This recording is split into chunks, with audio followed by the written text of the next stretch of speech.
Welcome to Fairlawn Presbyterian Church's Peace Crane Project. We're going to attempt to make at least 500 peace cranes to use in our worship space, to decorate our worship space. This is what the final product looks like, and it's actually a flapping bird. And we start with a square piece of paper, and we're going to be using 8-inch square papers for our peace cranes this year.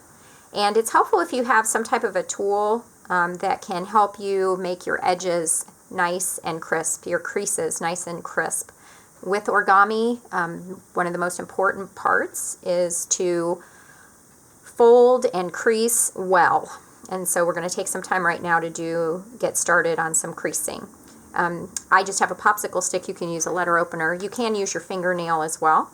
I like the popsicle stick, works well. So our first folds are very simple. We're just going to take our paper and fold it horizontally and make a crease. It's helpful to come into the center and move out to the edges. You'll notice that more on the diagonal folds when we do that. I'm going to take the tool and get that nice and crisp. And then I'm going to turn the paper and I'm going to do a fold horizontally again, like so. And taking a little bit of time to make sure the edges are as close as possible. And then we're going to open that up. You'll have your two horizontals. And then we're going to do diagonal folds. So this is where coming into the center and going out can be helpful. And I'm using that tool, the tool again. Again, remember to use the tool or your fingernails to make that a nice crisp crease. And we'll do the other diagonal direction. And so if you look at your paper, you should see diagonal lines, diagonal creases, and horizontal creases. And we're going to just ensure that we have our creases done well and very crisp, and we'll flip the paper over to the opposite side and recrease. And it'll be a lot easier because you've already creased the one side, but we want to recrease. We want to go ahead and do this step because it will help in the actual construction or the actual folding of the crane. So we'll redo the diagonal as well. And we'll be ready then to start folding. And what we're going to do first is we're going to fold it now into what's known as a square base. So looking at it like so, we're going to fit all of this paper into this square here. And so to do that, we have a horizontal line here and a diagonal here. And we're going to bring this other diagonal over to meet it. And we're going to push the diagonal this direction. And then we're going to do the same thing on this side. We're going to fold from that horizontal, meet the diagonal, and push it down so that you've created a small square, smaller square. Okay. The top that's facing away from you will be all together like that, and the bottom will look like this, and there will be these two pieces. This is where you folded in here.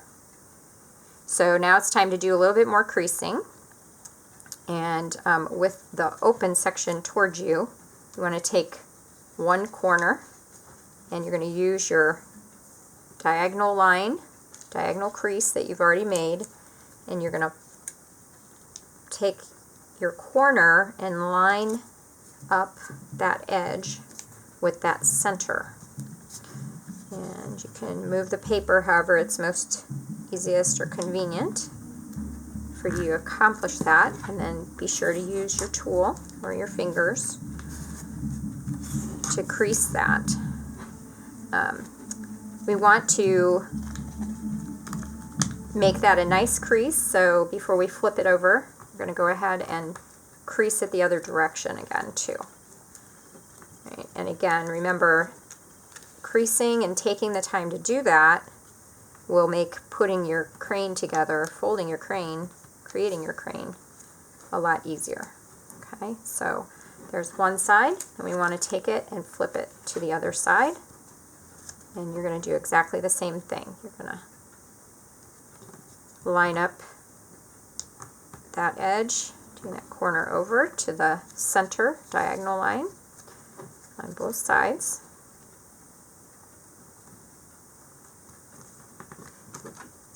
And using your tool, straight. And then we want to take that and recrease, going the other direction on the one side, and recrease on the other side, like so. Okay. So after you've made that fold, it'll look like a kite, or it may remind you of a kite. We're going to take the top part of that, and we're going to fold it where the top of the paper is here, so we're just going right to that edge, so our corners, and we're going to fold that down and crease, and you guessed it, we're going to fold again on the other side, just making sure that we're in good shape. Okay. So at this point, if you open up your folds and you lay your square base like we had it, so the open part is toward you again, you'll have made a triangle of creases. And from this, now we're going to make what's known as the bird base, and we're going to fold the bird base.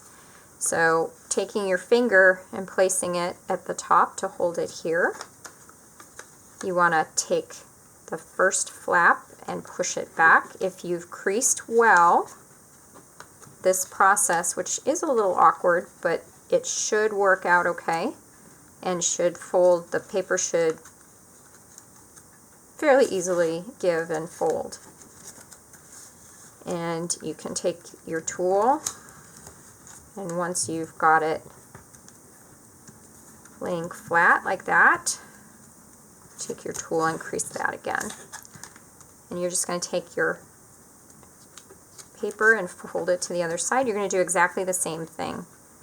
If you hold your finger above that horizontal line just as a guide, that'll help kind of push it. And once you have your paper moving up, kind of opening and then closing again. If you have a section that's giving you a little trouble, particularly on the ends, you can use your tool to help smooth that and make it even. So you have an elongated diamond shape. At this point, we're going to do a little bit of folding, a little more folding. And toward you, you're going to have pieces that are kind of apart, so they look a little bit like legs. Yeah. And the top is going to look like that. And so with the legs toward you, you're going to take one side and you're going to turn it like you would be turning a page in a book. And then you're going to flip it over, and you're going to do exactly the same thing from the same side. You're going to turn it and flip it just like a page in a book. And you'll end up with another shape.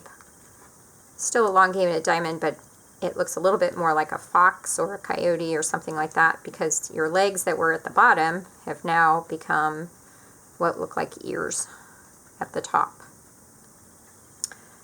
At this point, we're going to take the bottom triangles and fold them up. These are actually the wings of the crane.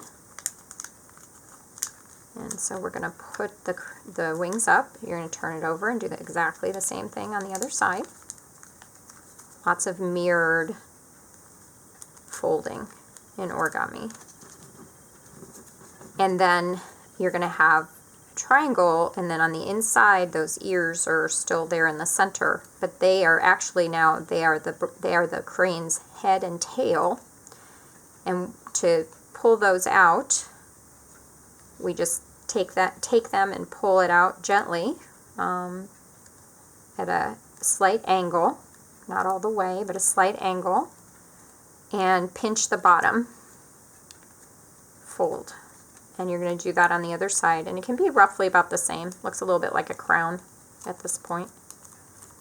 Now we have to figure out if we have which side's the head and which side's the tail. So to do that, we want to take just one side, and with your index finger and your thumb, grasp the corner, bottom corner, firmly, and then between your thumb and index finger, grab what might be the tail or the head, and gently pull. Now, if there's no give, you've discovered the head. So what we want to do is flip it over, and again, grasp it firmly between your thumb and index finger, grab a hold, and sometimes you have to kind of manipulate the side and pull slightly.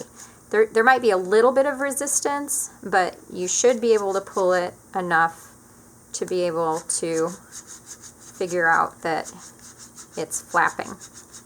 Okay, so you've discovered the tail and the head, and to make the head, you open that part up and give it a little fold down so that it looks like the beak in the front, and give that a little pinch, and there you have it. You've made a Japanese flapping crane, a peace crane.